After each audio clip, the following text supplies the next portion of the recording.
Hey everybody, today I'm going to give you some tips and tricks on how to get shallow depth of field with the Canon XA50 or other similar cameras like the XA40, XF405 or XF400, and pretty much any video camera. If you use this technique,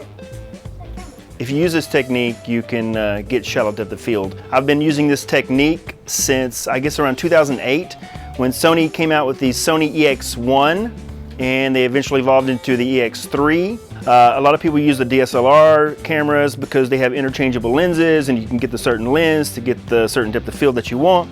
It's a little more difficult with a regular video camera like I'm using here. So I'm going to show you, like I said, how to get shallow depth of field with this camera I'm using right now. The first thing you want to do is make sure you have your f-stop as low as it can go.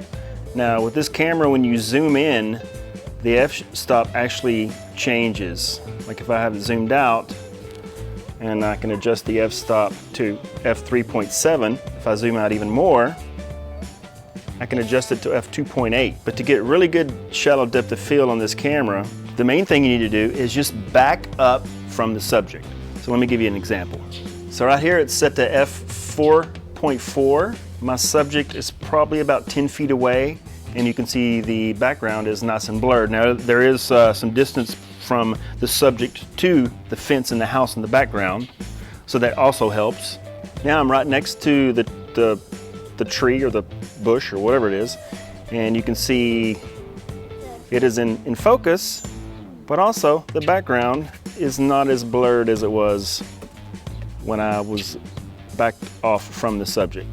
So I'm zoomed all the way in on this shot, and you can see the tree is in focus, but the background is not. Now if I focus on the house, you can see the house is in focus, but the tree is out of focus. So here's another example. So I'm right probably like 6 inches from this these flowers, and you can see the flowers are in focus, and the house is also pretty much in focus too. So now I'm about 20 feet away from the flower, and as you can see it's in focus, and the house in the background is out of focus. Just get your f-stop as low as you can get it.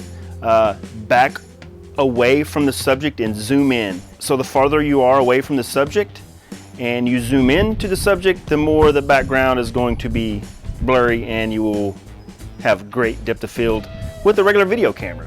Hope this video helps. Make sure to subscribe to this channel and leave a comment below, like the video, and all that good stuff. Thanks for watching.